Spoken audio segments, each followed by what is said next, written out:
आओ फटाफट भाई, पैसे लेकर जाते रहो अपना अपना। सेठ जी ये तो कम है। 3 किलो तुलवाया था, उसके हिसाब से 80 रुपए बनते थे। ये तो बस 50 है। अरे जितने है उतने संभाल पहले, और जल्दी हट, पीछे और भी लोग लाइन में, चल।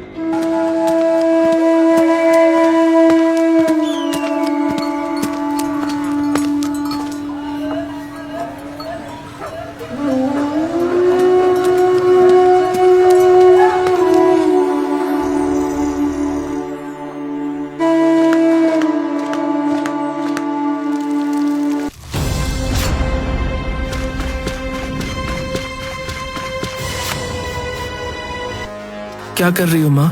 ध्यान से। माँ हल्की सी मुस्काती है। बापू नहीं आए? मजदूरी का काम मिला है एक जगह, तो थोड़ी देर से आएंगे। आज कितनी हुई? 3 ही हो पाई। कोई नहीं, तुम खा लो आज, मेरा वैसे भी मन नहीं है। पर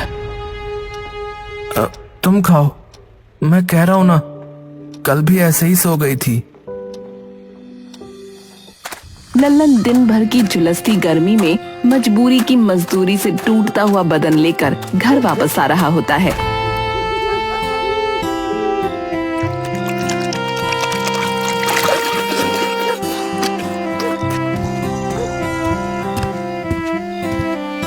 जब चूल्हे पर जलती आग की तपन और उसके धुएं से भरी हुई झोपड़ी में लल्लन आता है, तो उसकी नजर सबसे पहले नीचे बिछे गद्दे पर लेटे हुए अपने दोनों बेटा बेटी पर पड़ती है।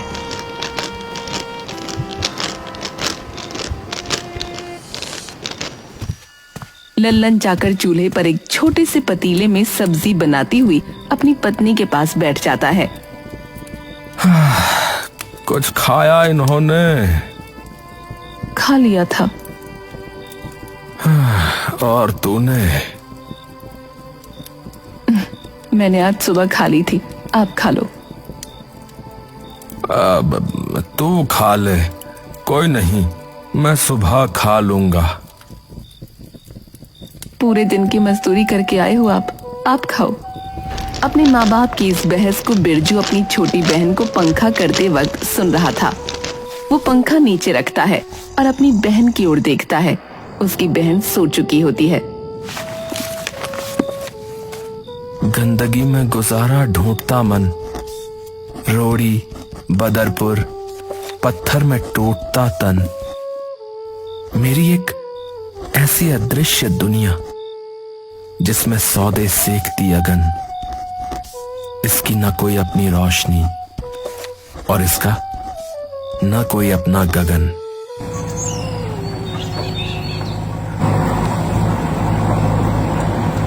सुनिए सुनिए, सभी लोग सुनिए।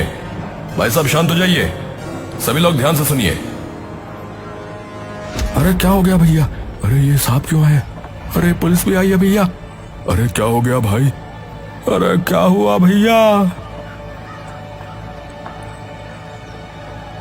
देखिए, मैं सरकारी अफसर हूं और आपके इलाके में सरकार की तरफ से एक आवश्यक सूचना देने आया हूं। सरकार ने फैसला लिया है कि इस बस्ती की झुग्गी झोपड़ियों को हटाया जाएगा, लेकिन डरने की जरूरत नहीं है, किसी को भी बेघर नहीं किया जाएगा। आप सभी को सरकार की योजना के तहत पक्के मकान दिए जाएंगे। ये मकान आपके नाम पर होंगे और हमेशा के लिए आपके होंगे। इसके लिए आपके सभी दस्तावेज और जानकारी ली जाएगी। आप सभी से निवेदन है कि सरकार का सहयोग करें, समय पर अपने दस्तावेज जमा करें और कोई अफवाहों पर ध्यान न दें, और किसी भी तरह की अफवाहों पर ध्यान न दें। हम आपके साथ हैं, आपका भला ही हमारा मकसद है। फिलहाल के लिए आप लोगों के रहने का बंदोबस्त यहीं पास के गांव में किया गया है, तो आपका जो भी जरूरी सामान है कृपया उसे अपने साथ ले लें और ये इलाका खाली कर दें। बिरजू का पूरा परिवार ये सब देख रहा होता है और ये सब सुनकर उसका दिमाग मानो एकदम से कई भावों से गुजर जाता है। बिरजू खड़ा खड़ा अपने पिता की तरफ बिना एक भी आंख हिलाए देखता है। बापू। अरे क्या हुआ रे बेटा? मेरी तो कुछ समझ में ही नहीं आ रहा है रे। हम भला ऐसे कैसे चले जाएं? सरकार का ऑर्डर है बापू, जाना तो पड़ेगा। अरे पर यहाँ रहते हैं हम लोग, यहाँ से कहाँ जाएंगे रे? हम तो सालों से यहीं रह रहे हैं। अब एकदम से ये लोग आके कह रहे हैं कि अपनी पूरी जिंदगी उठाओ और जाओ यहाँ से। अरे ऐसे कैसे जाए रे? कोई नहीं बापू, आप आओ, उठो पहले। माँ तुम सामान बांधना शुरू करो, थोड़ी देर में ही निकलना होगा। और तेरी और पिंकी की पढ़ाई का क्या होगा रे? उसका मैं अपने आप देख लूंगा बापू, आप शांत हो जाओ। अरे पर ये क्या?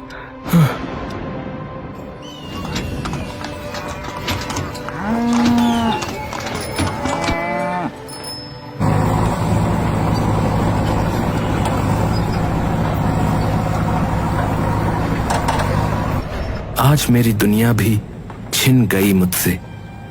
संभाल के रखी थी हाथों में कुछ उम्मीद। ये क्या हुआ ऐसा कि वो उम्मीद भी खिंच गई हमसे। यहां हर कोई देखो दुआ में हाथ जोड़कर बैठा है, पर खाली पेट की शायद दुआ भी कमजोर है। शायद तभी ये रकीब हमसे मुंह मोड़ कर बैठा है। सभी लोग सरकार के दिए गए नए इलाके में पहुंचते हैं, जहां कट्टों से बने कुछ छोटे टेंट लगे होते हैं। ये देखते ही लल्लन एकदम से अपना माथा पकड़ लेता है। हे राम, अरे ये कहाँ पटक के मारा है सरकार ने हमें। बिरजू अपने पिता के कंधे पर हाथ रखकर उन्हें संभालने की कोशिश करता है। लल्लन को यूं बिखरते देख सुनीता और पिंकी भी खुद को संभाल नहीं पा रही थीं। आप लोग चिंता मत करो, उस सरकारी अफसर ने बोला था ना कि सरकार हमें पक्के घर बनवा कर देगी। अरे कुछ नहीं बनवा कर देंगे बेटा, ये सब ढकोसलेबाजी है। अरे ऐसा नहीं है बापू, ये बस अभी कुछ ही दिनों की बात है। अरे मैं कह रहा हूँ तुझे अभी नहीं पता बेटा, तुझे कुछ नहीं पता। अब काम धाम कैसे होगा हमारा?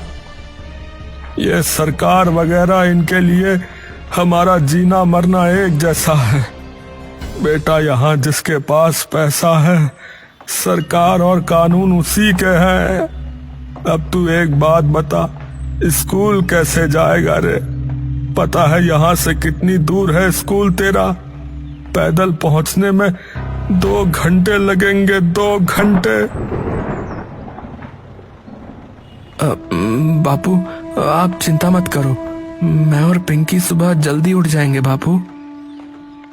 पर काम का क्या होगा रे? तू सुबह उठकर पहले कूड़ा बीनने जाता था, अब इस नई जगह में कहां से काम ढूंढे बता मुझे। अब न जाने कितने लोगों को भूखा सोना पड़ेगा। हो जाएगा बापू, कुछ ना कुछ जरूर हो जाएगा, आप चिंता मत करो। 6 महीने बाद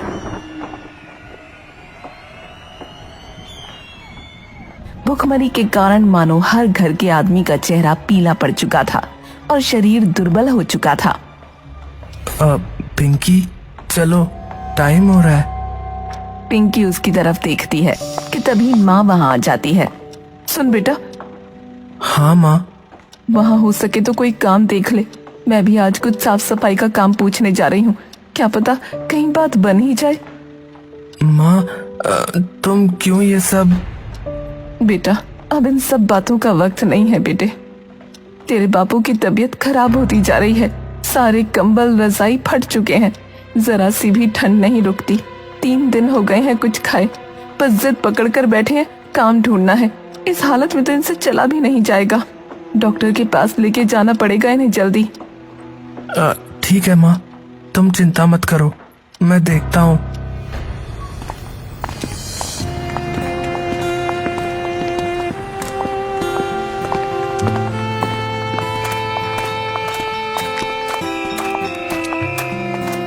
बिरजू क्लास में बैठा है। उसका पूरा ध्यान इस तरह से अपने अध्यापक की हर बात पर है मानो किसी ने अर्जुन को कोई निशाना साधने को कह दिया हो। तभी स्कूल का चपरासी वहाँ भागता हुआ आता है। सर सर, क्या हुआ? इन बच्चों में से बिरजू कुमार कौन है? बिरजू एकदम से डर कर उठता है। मैं हूँ। चपरासी उसकी तरफ गंभीरता से देखता है। तुम्हें नीचे बुलाया है। बिरजू बिना कोई सवाल जवाब किए नीचे भागता है और जैसे ही नीचे जाकर देखता है तो सामने उसके राजू काका खड़े होते हैं।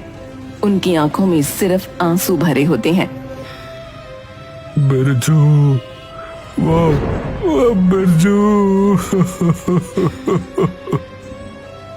बिरजू का दिमाग एकदम से काका को वहाँ देखकर सुन्न पड़ चुका होता है। क्या हुआ काका, आप रो क्यों रहे हो? अरे वो अपना लल्लन नहीं रहा। बिरजू की दुनिया मानो एकदम से उसके अंदर बिखर जाती है। बिरजू बिना कुछ कहे चुपचाप भागना शुरू कर देता है और जब तक वो घर नहीं पहुंचता वो बस भागता रहता है, भागता रहता है, भागता रहता है। घर जैसे ही वो पहुंचता है वो देखता है कि उसके घर के बाहर भीड़ इकट्ठा हो चुकी है। चलो चले तुम्हारे यौवन में, शायद तुम हंसते मिल जाओ, या चले जाएं अपने बचपन में, तुम फिर तबते मिल जाओ।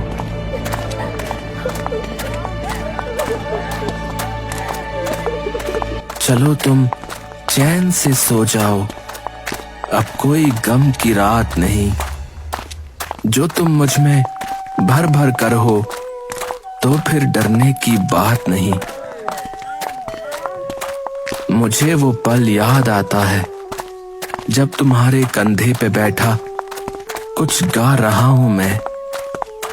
ये कैसा अभाग सा घेरा है, देखो आज अपने ही कंधे पे तुम्हें लिए जा रहा हूं मैं।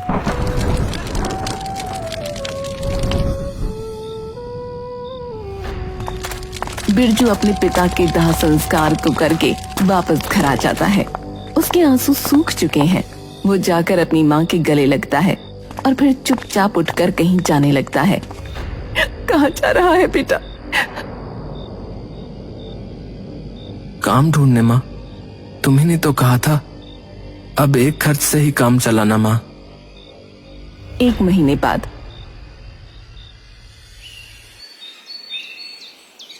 बिरजू अपने सर पर ईंट ढो रहा था और एक जगह जाकर उन ईंटों को जमा कर रहा था। उसके सामने एक बड़ी सी हवेली है। बिरजू ये देखकर एकदम से विचलित हो जाता है और वहीं खड़े उसके राजू काका से पूछता है। काका, यहाँ क्या हुआ है? कोई हादसा वगैरह हुआ है क्या? अरे कहाँ, कोई हादसा वादसा नहीं हुआ रे। तुझे तो पता है उस बंगले में कोई जाना माना गायक रहता है, उसका जन्मदिन है आज। बस तो सुबह से जो है उसी का रोला मचा पड़ा है। अरे इनकी बड़ी बात भी जो है ना वो बड़ी बात है बिरजू। हाँ, पर हमें क्या, हमें तो दिन की दिहाड़ी ही मिल जाए वो भी बहुत है बेटा। बिरजू चुपचाप खड़ा उस हवेली और उसके नीचे खड़े सभी पत्रकारों को देखता रहता है। उसके दिमाग में उसी दिन की तस्वीरें मानो चीख चीख कर गूंज रही होती हैं। उसके बाप की सफेद कफन में लिपटी लाश जमीन पर पड़ी है। वो अपने बाप को कंधे पर लिए जा रहा है। बिरजू चुपचाप फिर से ईंटें उठाने में जुट जाता है। बिरजू घर पर बैठा हुआ पिंकी को किताबों से कुछ पढ़ा रहा है कि तभी बाहर कुछ आवाजें आने लगती हैं। बिरजू और उसकी माँ बाहर आकर देखते हैं। बाहर कुछ गाड़ियाँ खड़ी हैं। उनमें से कुछ लोग किसी नेता का पोस्टर लिए खड़े हैं। तभी उनमें से एक इंसान बोलता है, सुनिए, कल नेताजी आएंगे आप सभी लोगों से मिलने पास के झेलम मैदान में। तो जो है कल दोपहर 12 बजे पहुंचिएगा और वोट दीजिएगा सिर्फ हमारी तौलिया पार्टी को। जी हाँ, तौलिया पार्टी। हरामजादे, लोग यहाँ पिछले 7 महीने से भूखे प्यासे मर रहे हैं, तब कोई नहीं आया, और जब वोट चाहिए तो तभी आ गए। लोग मर रहे हैं यहाँ, इन्हें तो बस अपनी पड़ी है। बिरजू चुपचाप ये बातें सुनता जाता है और इन बातों को सुनकर मानो उसका गुस्सा पूरी तरह से धधक उठता है।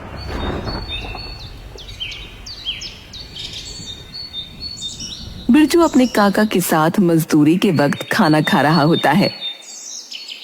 काका, इस भाषण में जो होने वाला है झेलम मैदान में, इसमें ये सभी पत्रकार लोग भी आएंगे क्या? अरे क्यों नहीं आएंगे बेटा, जहां इनकी खबर बिके वहां तो ये दौड़े दौड़े आएंगे भाई। तो काका, मेरे बाप का गरीबी से मर जाना इनके लिए कोई खबर नहीं थी क्या? बेटा, गरीब की तो लाश भी इन्हें बस जो है पुतला लगती है, और क्या। तो चलो काका, चलो। काका? हाँ, अरे कहाँ? बिरजू काका का हाथ पकड़ सभी मजदूरों को इकट्ठा करता है।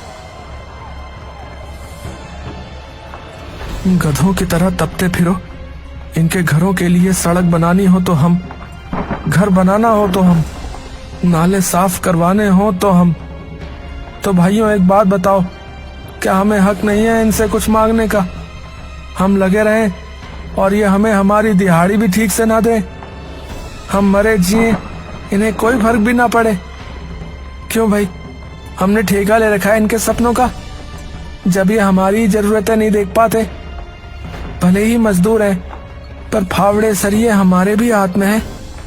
तो इन्हें आज अपनी आवाज तो सुनाएंगे, इन्हें अपने अंदर की चीखें सुनाएंगे, इन्हें दिखाएंगे कि रोज तपते इस शरीर में अब कितनी तपन भर चुकी है।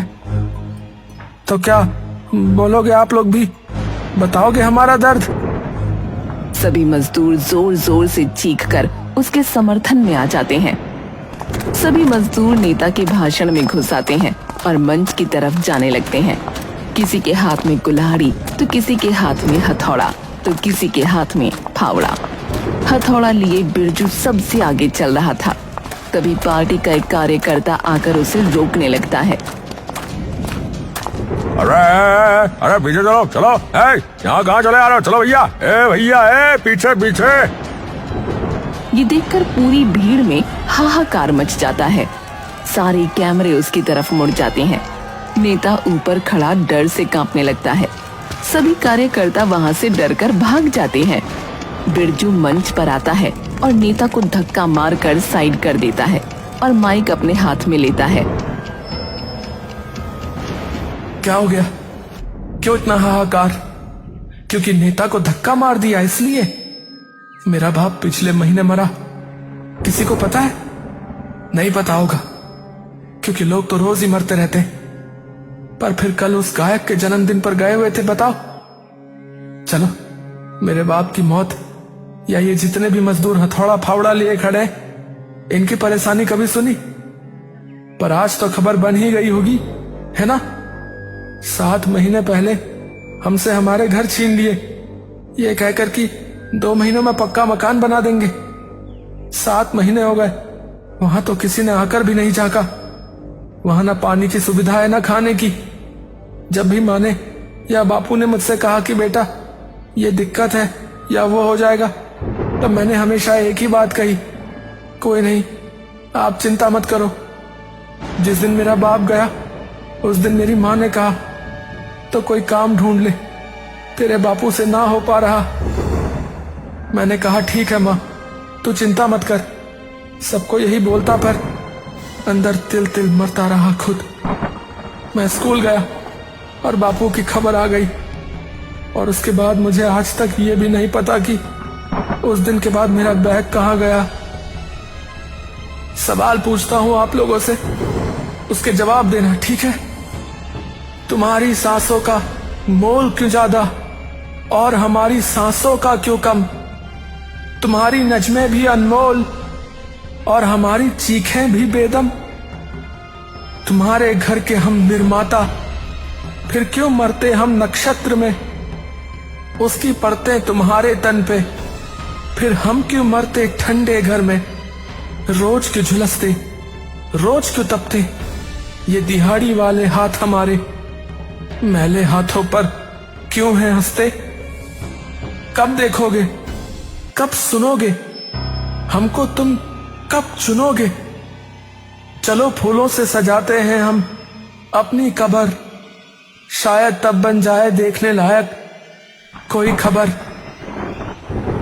तभी बिरजू देखता है कि सामने से पुलिस की कई जीपें वहां आकर रुकती हैं और उसमें से कई सारे पुलिस अफसर बाहर निकलकर भागते हुए उनकी ओर आते हैं। ये देखो हमारे रखवाले, हमारे पैसों के मतवाले, इन्हें तो आना ही था। मैं ऊपर आके जो खड़ा हो गया, क्योंकि ये मंच नहीं रंगमंच है। यहाँ हम गरीबों का कोई नहीं, सिर्फ यहाँ नेता और अभिनेता आ सकते हैं। अगर मेरी बात का बुरा लगा हो तो बस मुंह मोड़ लेना, तो ना हम सुनाई देंगे और ना दिखाई देंगे।